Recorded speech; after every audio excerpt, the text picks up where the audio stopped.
हम जिनको समर्थन देते वो बिहार का मुख्यमंत्री बन सकता था। हमने समर्थन नीतीश कुमार जी को दिया। आजादी के 75 साल बाद आजाद भारत में पहली बार बिहार में एक निषाद का बेटा ने एक बिहार में मुख्यमंत्री बनाने का काम किया। ये हमारी पहचान बना। और सच मानिए साथियों, अगर यूपी बिहार के निषाद अगर एक पैर पे खड़ा हो गया और एक साथ सभी नेता खड़ा हो जाएगा तो वो दिन दूर नहीं है। 24 घंटे में दिल्ली के सरकार को आरक्षण लागू करना पड़ेगा। आपने देखा 2020 में मात्र कुछ सालों का संघर्ष में, 4-5 सालों का संघर्ष में लड़ाई लड़कर बिहार में हमने 4 विधायक बनाया। कल तक निषाद का बेटा टिकट मांगता था, निषाद का बेटा टिकट बांटने लगा, ऐसी पहचान हमने बनाया। कल तक ये निषाद को कोई जानता नहीं था, कोई पहचानता नहीं था। इस देश में, राज्य में लोग जानने पहचानने लगा है। और सरकार में अपने दम पर, बिहार सरकार में अपने दम पर मंत्री बना, किसी के मेहरबानी से नहीं बना, अपने दम पे बना। और मेरे पास सरकार का चाबी था। हम जिनको समर्थन देते वो बिहार का मुख्यमंत्री बन सकता था। हमने समर्थन नीतीश कुमार जी को दिया। आजादी के 75 साल बाद आजाद भारत में पहली बार बिहार में एक निषाद का बेटा ने एक बिहार में मुख्यमंत्री बनाने का काम किया। ये हमारी पहचान बना।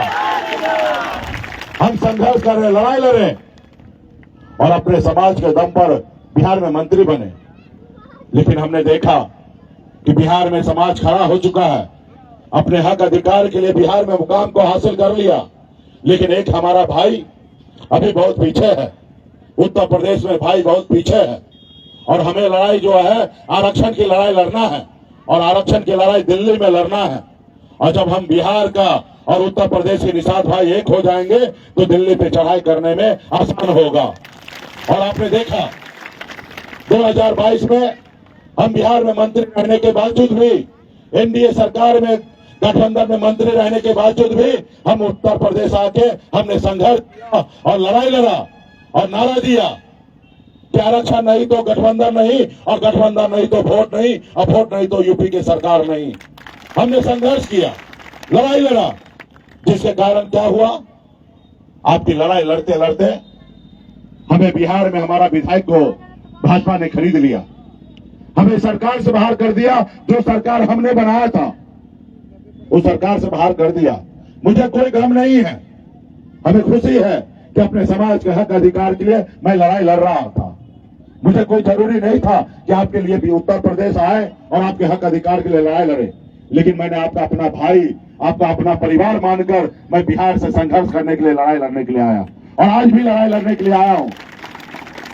क्योंकि साथियों, हमें सिर्फ एक ही सोच है, सपना है कि समाज को आरक्षण मिले। जब आरक्षण मिलेगा, यूपी बिहार झारखंड में 5 करोड़ निषाद है, हर चेहरे पे मुस्कान आएगा, हर घर में खुशियां आएगा। और इसके लिए संकल्प लेकर लड़ाई लड़ने के लिए सर पे कफन बांध करके आपके बीच में आ गया हूं साथियों, और आपके लिए लड़ाई लड़ रहा हूं। ये आपको डिसीजन लेना है, ये आपको निर्णय लेना है कि आपको कैसी लड़ाई लड़ना है। आज आपने भी बहुत अच्छा नाम किया था उत्तर प्रदेश में, आप भी जागरूक हो गए थे, लोग आपसे भी डरने लगे। चाहे वो सपा हो, बसपा हो या कांग्रेस हो या बीजेपी हो, सब आपसे डरने लगा। आपने भी पहचान बनाया, संघर्ष किया। लेकिन आपका नेता जो है वो गुलाम बन गया।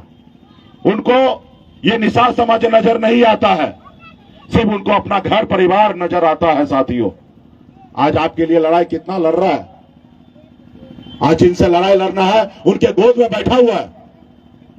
आप वहां पे भी रहकर लड़ाई लड़ सकते हैं, अपनी बात बना सकते हैं। और सच मानिए साथियों, अगर यूपी बिहार के निषाद अगर एक पैर पे खड़ा हो गया और एक साथ सभी नेता खड़ा हो जाएगा तो वो दिन दूर नहीं है। 24 घंटे में दिल्ली के सरकार को आरक्षण लागू करना पड़ेगा। अगर आपका कोई दुश्मन है, अगर आज कोई रोक रहा है तो आपका भाई और आपका बेटा और आपका नेता ही आज आपको रोक रहा है। साथियों, आज हमने आया ना, हम एनडीए सरकार में रहने के बाद, मंत्री रहने के बाद भी हम उत्तर प्रदेश में योगी जी को चैलेंज हमने किया था, लड़ाई लड़ा था, और सिर्फ आरक्षण के मुद्दे पे लड़ाई लड़ा था। मेरी उनसे कोई निजी लड़ाई नहीं है। मेरे गांव में आके मेरी जमीन में घर नहीं बना लिया योगी जी।